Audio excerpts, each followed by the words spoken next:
Are you ready to make some money online? Here's how to sell on eBay. And let me show you real quick and how easy it is. Okay, so here we are on ebay.com. And of course, this is their normal desktop version. I'd recommend when selling, use a computer, not your cell phone, because there's a lot of advantages to a desktop computer, and I'll try to get into that later. Um, so here we are. Uh, and this is your main page here. And of course, you see up in this right hand cornerish, you're going to see this little button that says sell. So you want to click on that. But of course, if you don't already have an eBay account, you'd have to log in up in this left hand corner over here. As you can see, I'm already logged in, and the sign in page would look similar to this. Um, and my store is RW Problems. Okay, so of course, when you sign in, you'd have to choose some sort of subscription, for a store subscription. Now, if you're just selling like one or two items, like a cell phone or something like that, I would not recommend opening up a store. You can sell on eBay for free. It doesn't cost you a thing, except when you sell the item, they do take some fees out of as commission.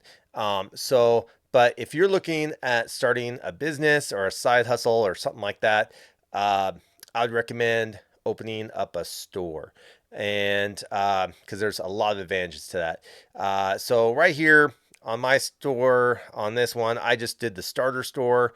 So as you can see here, it's $8 a month, and or $5 a month with 1 year plan. So it'd be about 60 bucks a year if you just wanted to pay up front. And as you can see, there's lots of different options depending on what you're selling. So if you have 250 or less items a month, the starter store is perfect for you. Unless you're selling, 100,000 items a month, there's no need to pay $3,000 a month for a store that you're not selling 100,000 items, right? But as you can see here, the final value fees when you sell the item is about 3 to 15%. So I would just figure 15% right off the top just to make it easy, quick and easy math. That way, if they take less than this 15%, that's just, money in the bank, right? But as you can see, there's lots of benefits to the store. You get promotion manager, markdown manager, subscriber discounts. You get a store homepage, which I think is the biggest reason why you want to open up a store. And that way you can have a link to the eBay store with all your listings in that store. So, like if you go, so if you have a store, you'll have this little link in here. It says My eBay up in the right hand corner. So I'd click on that. And as you can see, this is a brand new store. I got 0 reviews.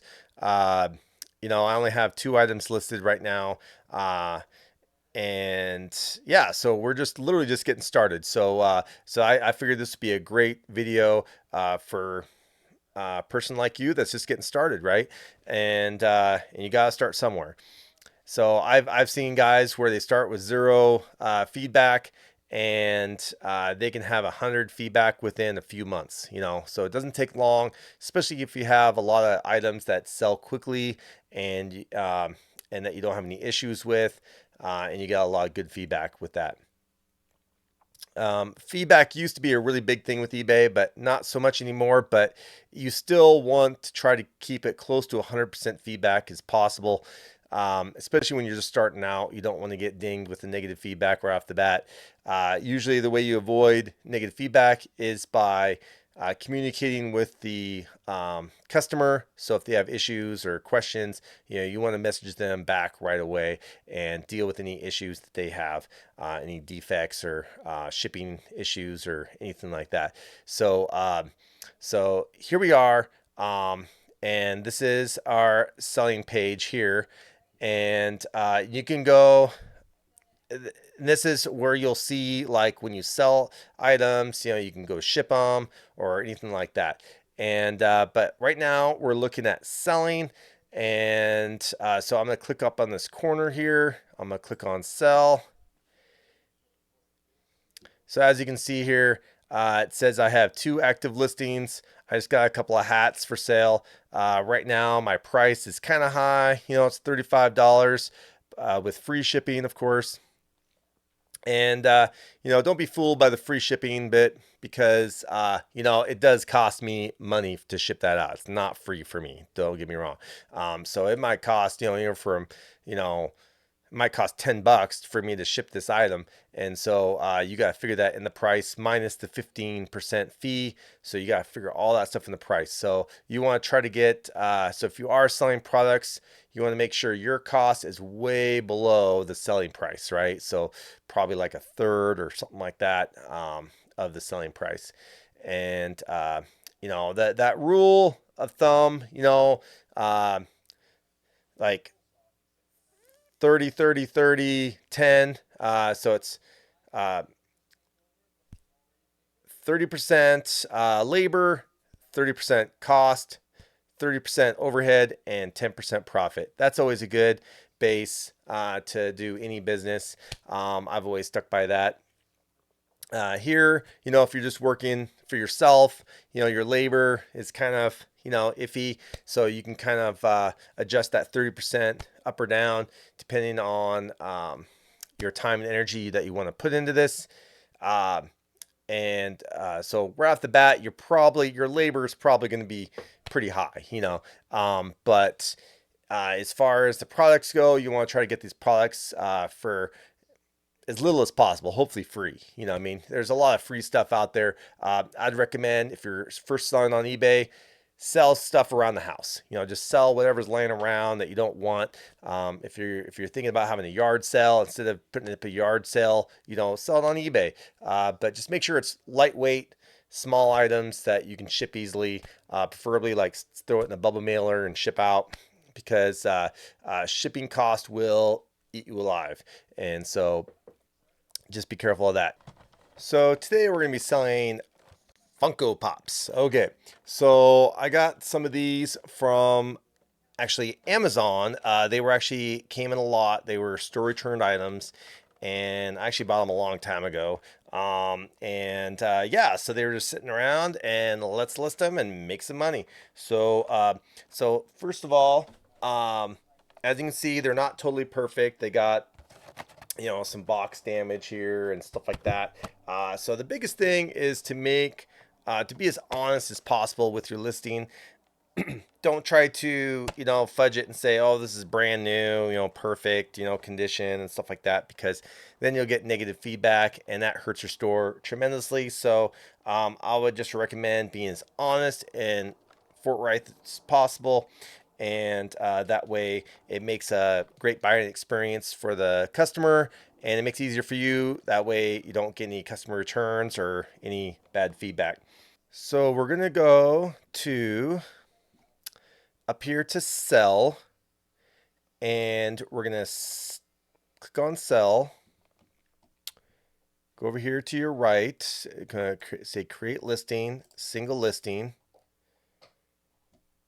And the best way to do it, if you have the original box and if you have the barcode underneath, I'd recommend just typing in the barcode. That is your best way to get the actual item displayed on here. That way, because there's a lot of times where there's similar items that might look like your item, but might be slightly different. So this way you can just be very safe and make sure you get the right one. So I'm going to type in here the barcode. So we got 849 803 03 9370.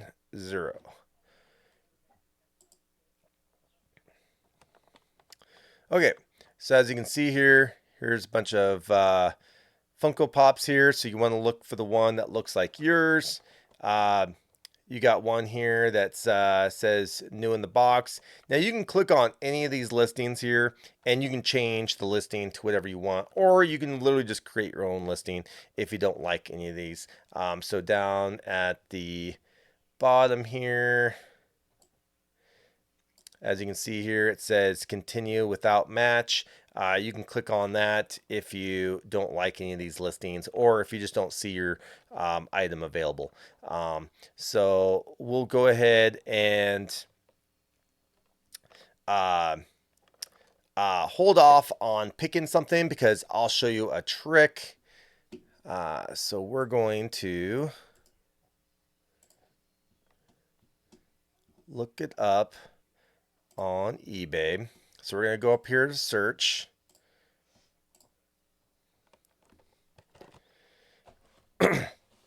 Okay, so as you can see here, there's lots of different Funko Pops here that are selling. So you got here, this one's listed for $145, and here you got a set of 4 for 100, and looks like she's in there too. So here you got one by herself for 150 basically. So that's great. But are these actually selling? We don't know. So let's see if they're actually selling. So we're going to go down here. So go down here to completed items. As you can see here, when I put in the barcode and I scroll down here, click on completed items, you get everything in green basically sold, right? So, so here you go. This person sold it for, now it says $200, but as you can see, there's a line through it. So that means they accepted a lower offer, right? And because it's down here, it says best offer accepted. So if somebody offered them, $100 and they felt like they could make a profit off $100, they might have taken it, what I mean? Or 150. So you just never know. Sometimes I really like doing best offers because you can always ask for a really high price. And if somebody offers a little bit less than that, hey, that's still way more than you were expecting, right? So, so it's better to ask, higher than lower when you do best offers. Here it says 96, crossed off, so they probably took less than that. Here, this was a great one, $130 with 2 bids, right? That is great. And plus they even added shipping on top of that. So that's even better. So they got $142 for this item here, where here somebody else got it for less than 100. So that's great. This one here, you can see this one sold for 85. And then this one here sold for 170. And you can see they paid full price for that one. And I actually checked out a lot of these, and a lot of these are actually from all the same seller. So this seller actually sold these multiple times. So she probably has a stock of these things like big time. And as you can see, this is the same seller here, and she sold this one 2 bids, 67. So sometimes bidding is great, sometimes not so great. So here she only got $67 for this, and then up here she got 130. So go figure. You just never know what's going to happen with auctions. So it's but if you want to sell something and you want to guarantee to sell it at a certain time, so let's say you want to sell this item within a week, right? And no matter what, then auction might be your best option, because that way you can list it for 7 days, and within the 7 days somebody will buy it, even if it's for $1. And you might lose money, but hey, at least it's out of your sight and you don't have to worry about it anymore, right? But if my recommendation, if you have more time than money, then you can wait, and so I would offer best offers. And so you could offer this $200, and you could sit on it for 6 months, and then 6 months later, you get no offers, right? And then all of a sudden somebody offers you $150 for it. Boom, take it, done deal. I've had it too where best offers can be very tricky. I'd only recommend it to people that are good negotiators, right? So if you're not a good negotiator, I would not recommend best offers.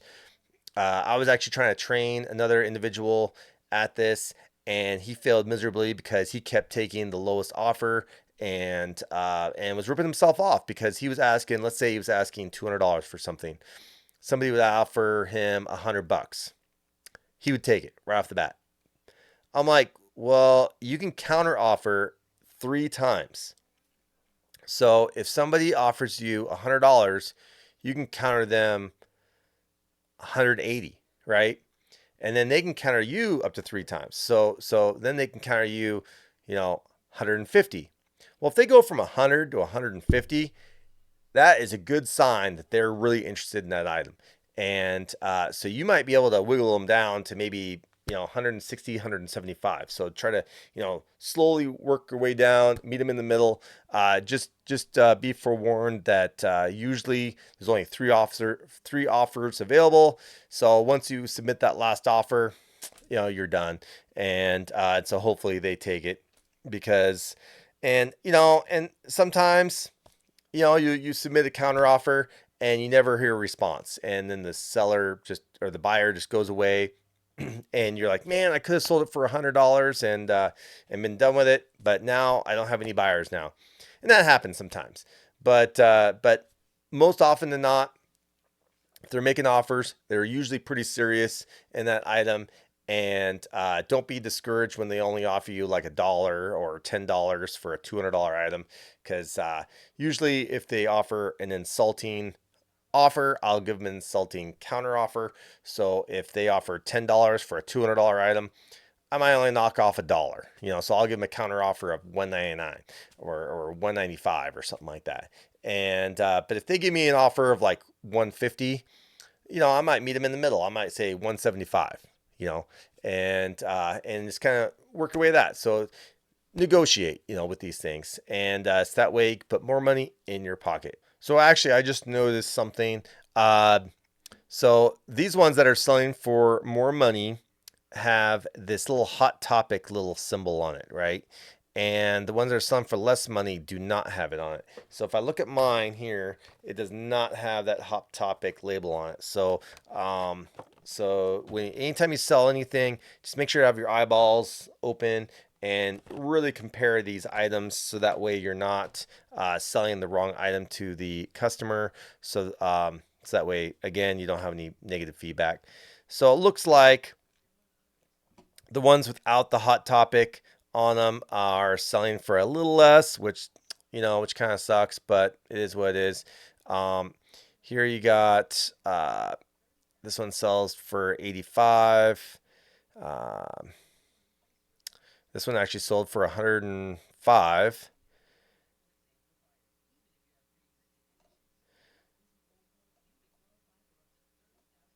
So yeah. So we're gonna go ahead and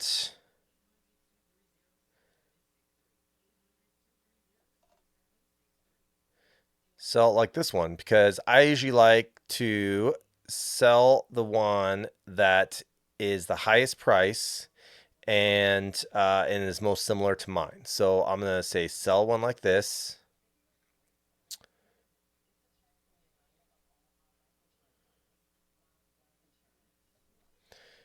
Okay, so here it basically just creates a stock photo, and then we're gonna have to upload our own photos, which I would highly recommend because if this thing's brand spanking new, you could just leave this stock photo in there and be done with it. But I always recommend taking pictures, especially if you see any defects or anything like that. You want to show all that stuff, um, and and then let's check out, make sure everything looks good. Here you got all sorts of item specifics. I would definitely recommend filling out as many item specifics as possible. You can just leave it alone if you want. And here's a description. You can put a description of, usually I just put like the title.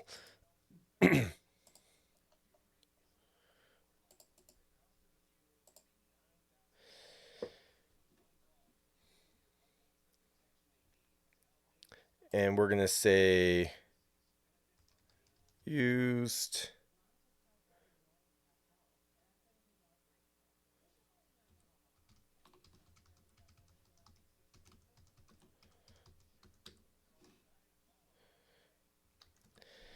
store return item in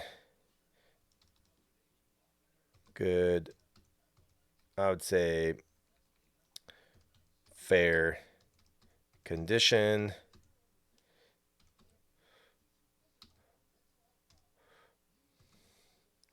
Box shows signs of wear as shown in pictures.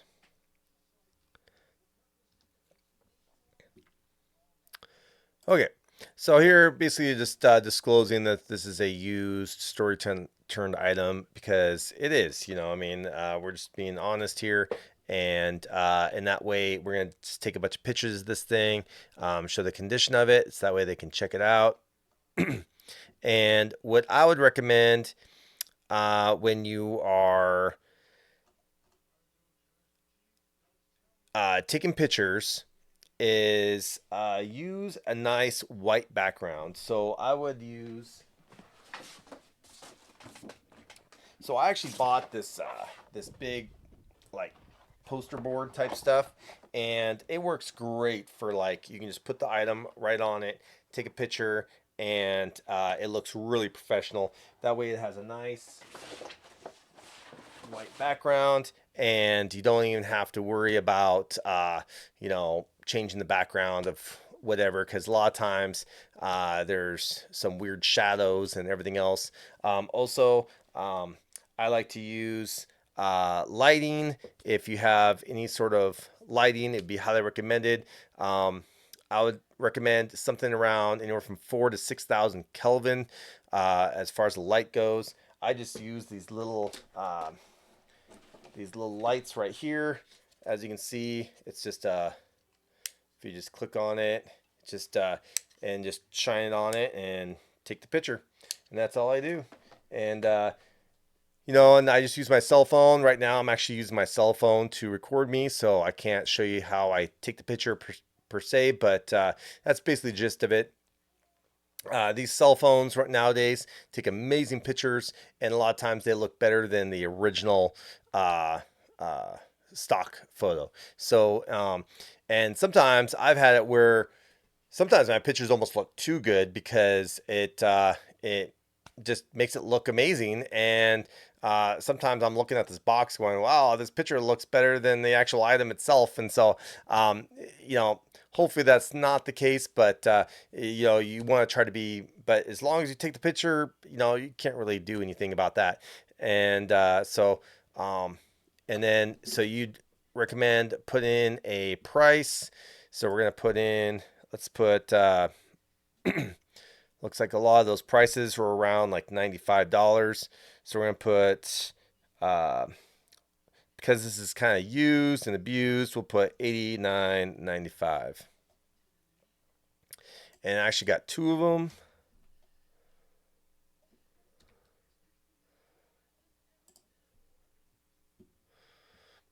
And then here it says allow offers. I got it marked allowing offers. Don't have any volume discounts. As far as shipping goes, you want to get a scale. I would definitely recommend getting some sort of cheap scale. Just that way you can actually weigh the item with the packing material and everything else. So you just want to weigh it. We're going to weigh it right now.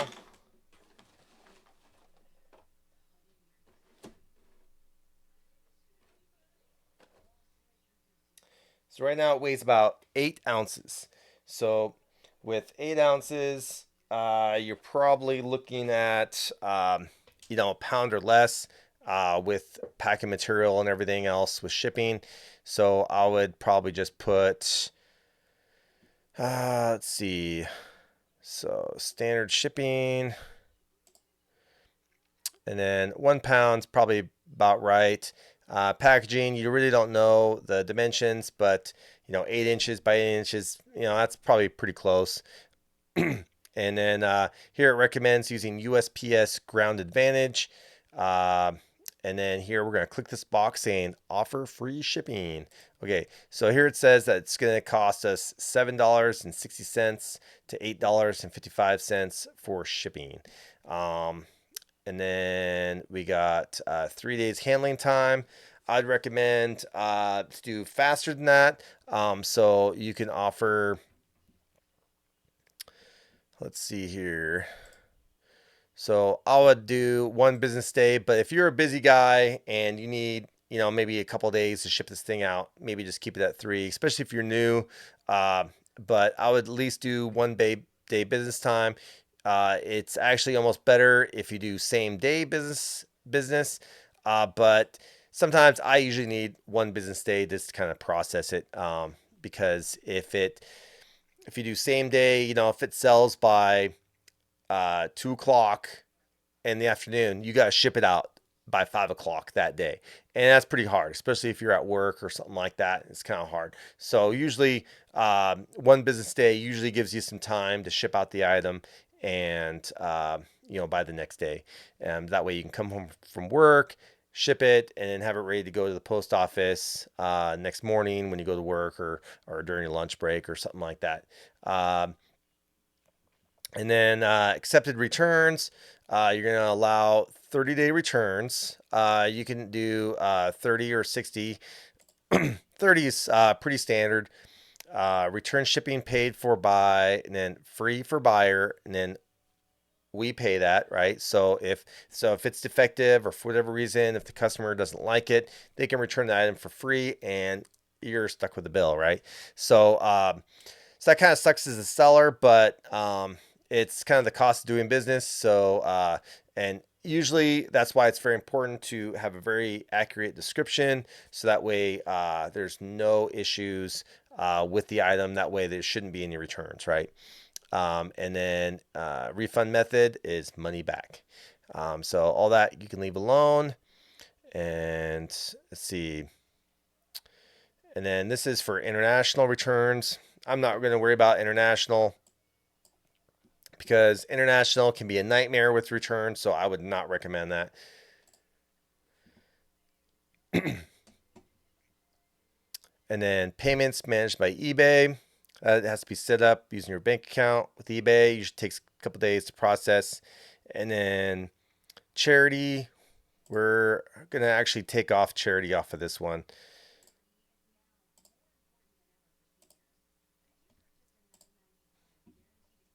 Okay. And we're not going to list it quite yet because we still need to upload the pictures, so stand by. Okay, welcome back. So I just got done taking the pictures, and I thought they came out pretty good. And let's go upload them here.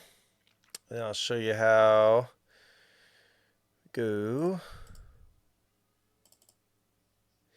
So here are all my pictures. And let's see. So we can just literally just download them all. So I'm just going to shift.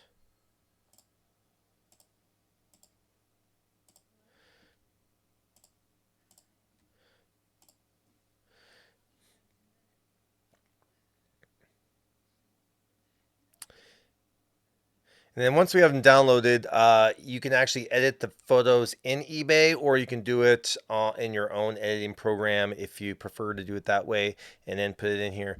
But eBay has gotten a lot better about where you can edit the photos in eBay itself. So that's great. So here you got, so here it claims this wants this one as the main photo because that's the first photo I put in there. But I think the second photo is a little better. So we can actually just go through these. So that's the first one I had. Second one. I think that second one's looking pretty good. It's nice and centered. Uh, Shows the whole item in there. And I don't see anything wrong with the background. We can actually, you can brighten it up if you want to brighten up the background and make it a little more white. Or you can just leave it alone. Sometimes I like to have not too white in the background. That way it looks more natural. Because sometimes I can't stand that real fake white background. That's why I like to use that poster board. It works really good. Uh, let's see here. So you can actually, oh,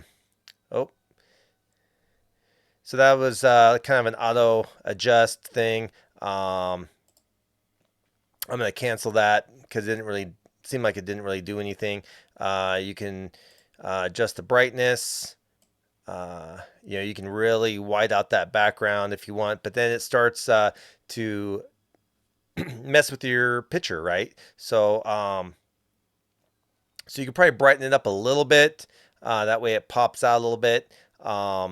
So I like to brighten it up just a hair, and as long as it's not distorting this picture at all. Um, and then I think that looks pretty good. So I'm going to save that.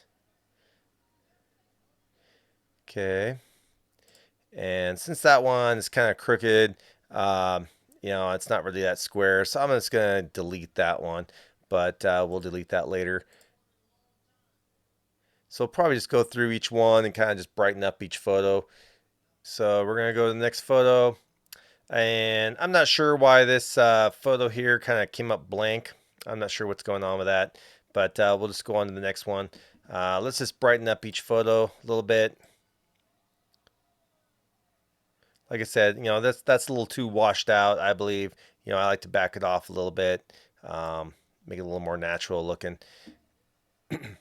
Save that one. Okay.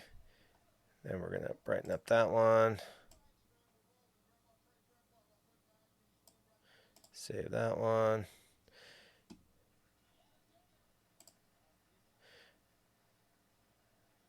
So this one here, you can kind of see I got kind of like a little dark shadow down there. So you can always edit.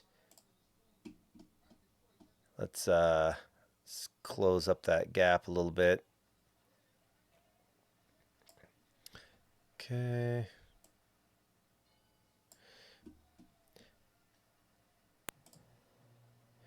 And then we're going to brighten it up. Seems like 16 looks pretty good.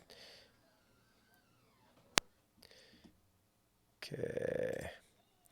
And that looks like about it. So we're going to say done. So for some reason, this photo here, I couldn't edit. I'm not really that impressed with that photo anyway, so I'm just going to go ahead and delete it. I don't think it's that necessary. It's just a picture of the top of the box. And this one here is the same as this one, so I'm just going to delete that one as well. So now that one's going to be our main photo.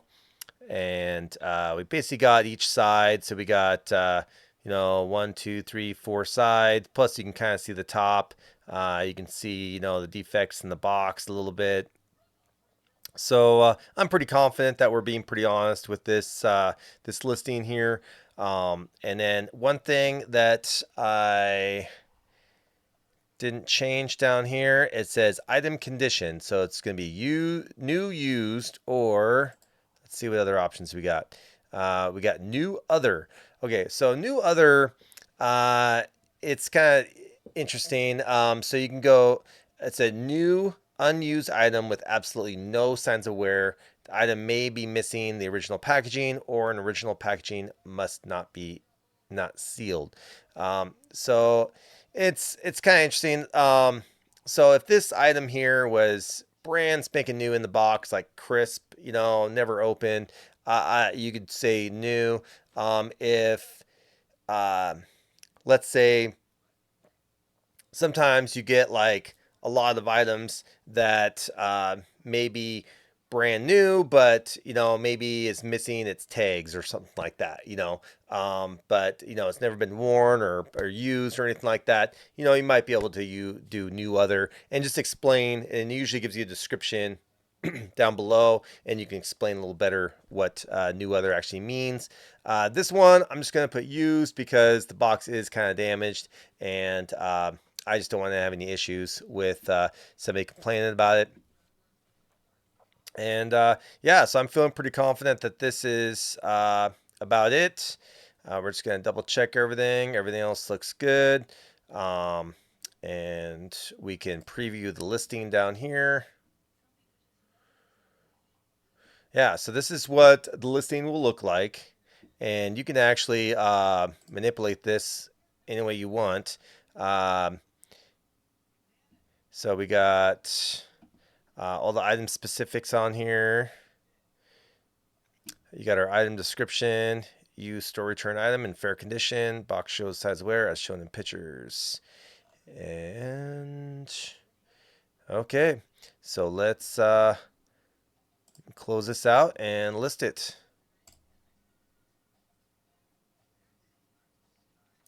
Piece of cake. Okay, so that's it. And of course, you can go back and check out your item here, and it shows that it's listed. And there's our listing right there, live and active. Okay, so you can check out all these. What I like about using my cell phone is that it usually takes really high quality pictures. So as you can see here, I can zoom way in and really check out all the details. I can see the defect in the box there. And let's check out this one. You can really check it out, really see all the details there. So yeah, it's very great. I've found that the better quality pictures you take, the more money you can sell this for, even though it's in worse condition. Because I've had it where people sell brand new stuff, but they have blurry pictures, and it just seems like they're trying to hide something. So I found that if you just be honest up front and have really good quality pictures, usually you can ask top dollar for it, and you get really good feedback. Okay, so if you like this video, make sure to like, comment, subscribe down below. Peace out. Even when you feel low, you can still go. Even when you feel slow, you can still go. Even when there's no hope, you can still go. I never answer to no, man, I still go. Go, go.